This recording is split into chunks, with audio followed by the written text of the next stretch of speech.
بسم اللہ الرحمن الرحیم۔ السلام علیکم ورحمۃ اللہ وبرکاتہ۔ الحمد للہ حمدا کثیرا طیبا مبارکا فیہ، والصلاة والسلام علی سید المرسلین محمد وآلہ وصحبہ اجمعین، اما بعد۔ حاضرین و ناظرین، یہ درس نمبر 41 ہے، 41، اور آج سورہ بقرہ کی صرف ایک آیت کی تلاوت اور تشریح کی جائے گی۔ آیت نمبر ہے 43، 43۔ اعوذ باللہ من الشیطان الرجیم، بسم اللہ الرحمن الرحیم، وَأَقِيمُوا الصَّلَاةَ وَآتُوا الزَّكَاةَ وَارْكَعُوا مَعَ الرَّاكِعِينَ، صدق اللہ العظیم۔ لفظی ترجمہ یوں ہے، وَأَقِيمُوا الصَّلَاةَ، اور قائم کرو نماز، وَآتُوا الزَّكَاةَ، اور تم دو زکوٰۃ، وَارْكَعُوا، اور رکوع کرو، مع الراکعین، رکوع کرنے والوں کے ساتھ۔ ترجمہ یوں ہے، اور نماز قائم کرو اور زکوٰۃ دو اور رکوع کرنے والوں کے ساتھ رکوع کرو۔ اس آیت میں 3 باتیں بتلائی گئی ہیں۔ پہلی بات، نمازوں کو قائم کرو۔ دوسری بات، زکوٰۃ ادا کرو۔ تیسری بات، رکوع کرنے والوں کے ساتھ رکوع کرو۔ بزرگان محترم، اللہ تعالیٰ نے یہاں نماز کو قائم کرنے اور زکوٰۃ دینے کا حکم دیا ہے۔ نماز کو قائم کرنے کا حکم قرآن مجید میں کئی جگہ دیا گیا ہے۔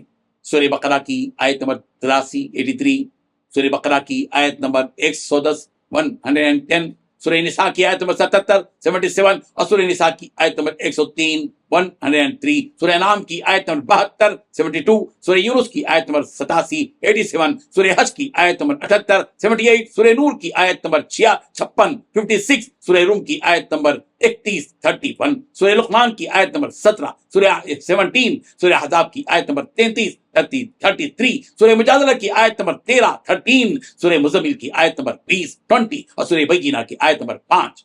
ان تمام آیتوں میں اللہ تعالیٰ نے نماز کو قائم کرنے کا حکم مختلف انداز اور مختلف الفاظ میں دیا۔ اس کے بعد بظاہر ایک عجیب حکم دیا گیا کہ وَارْكَعُوا مَعَ الرَّاكِعِينَ، رکوع کرنے والوں کے ساتھ رکوع کرو۔ سوال یہ ہے کہ اس طرح صرف رکوع کرنے والوں کے ساتھ رکوع کرنے کا حکم کیوں دیا جا رہا ہے، جبکہ نماز میں رکوع داخل ہے؟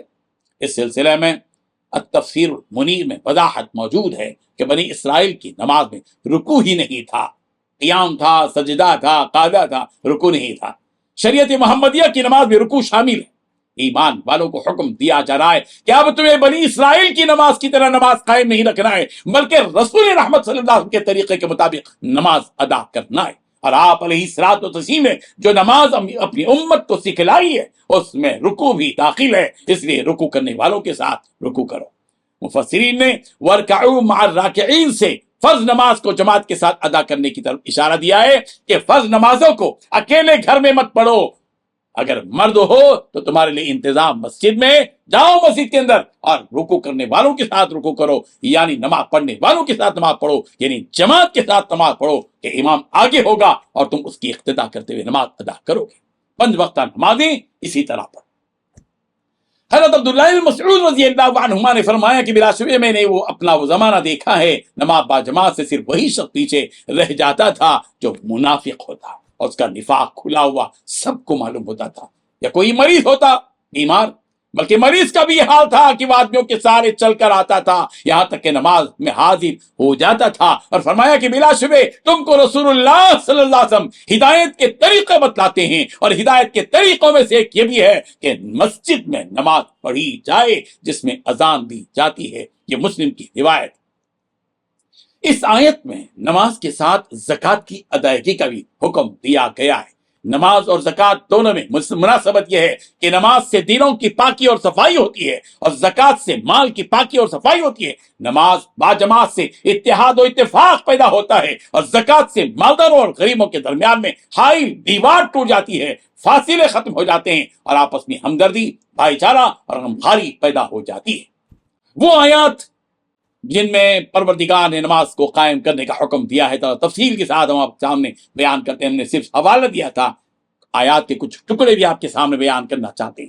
سورہ نساء کی آیت نمبر 77، 77 میں ہے، پروردگار نے فرمایا وَأَقِيمُوا الصَّلَاةَ وَآتُوا الزَّكَاةَ، قائم کرو نماز، دو زکوٰۃ، سورہ نساء کی آیت نمبر 103 میں ہے فَإِذَا اطْمَأْنَنْتُمْ فَأَقِیمُوا الصَّلَاةَ، جب تم کو اطمینان ہو جائے تو تم نماز کو قائم کرو۔ سورہ انعام کی 72 نمبر میں ہے وَأَنْ أَقِیمُوا الصَّلَاةَ وَاتَّقُوا، کہ تم نماز کو قائم کرو اور اللہ ہی سے ڈرو۔ فَأَقِیمُوا الصَّلَاةَ وَآتُوا الزَّکَاةَ، اور نماز کو قائم کرو اور زکوٰۃ دو۔ سورہ حج کی آیت نمبر 78 میں، اور زکوٰۃ کا حکم بھی قرآن مجید میں دیا گیا وَأَقِیمُوا الصَّلَاةَ وَآتُوا الزَّکَاةَ۔ سورہ بقرہ آیت نمبر 83 وَأَقِیمُوا الصَّلَاةَ وَآتُوا الزَّکَاةَ۔ سورہ نساء آیت نمبر 77 فَأَقِیمُوا الصَّلَاةَ وَآتُوا الزَّکَاةَ۔ سورہ حج آیت نمبر 78 وَأَقِیمُوا الصَّلَاةَ وَآتُوا الزَّکَاةَ وَأَطِیعُوا الرَّسُولَ۔ سورہ نور آیت نمبر 56۔ اور اسی طرح رکوع کے بارے میں بھی کہا گیا وَاسْجُدِي وَارْكَعِي مَعَ الرَّاكِعِينَ۔ سورہ آل عمران آیت نمبر 43 اور سورہ حج آیت نمبر 77 یا ایھا الذین آمنوا ارکعوا واسجدوا، اے ایمان والو رکوع کرو سجدہ کرو۔ سورہ مرسلات کی آیت نمبر 48 میں کہا گیا وَإِذَا قِیلَ لَهُمُ ارْکعوا لَا يَرْکعُونَ، جب ان سے کہا جاتا ہے کہ رکوع کرو جھکو، وہ نہیں جھکتے۔ اللہ تبارک و تعالی ہم سب کو نماز کو قائم کرنے کی اور زکوٰۃ ادا کرنے کی توفیق عطا فرمائے، آمین۔ وآخر دعوانا ان الحمد للہ رب العالمین۔ ڈیلی درس قرآن کو سبسکرائب کیجئے، اپنے تاثرات اور مشورے ارسال کیجئے، اور اپنے متعلقین کا گروپ بنا کر انہیں روزانہ درس قرآن بھیجیں اور اجر و ثواب پائیں۔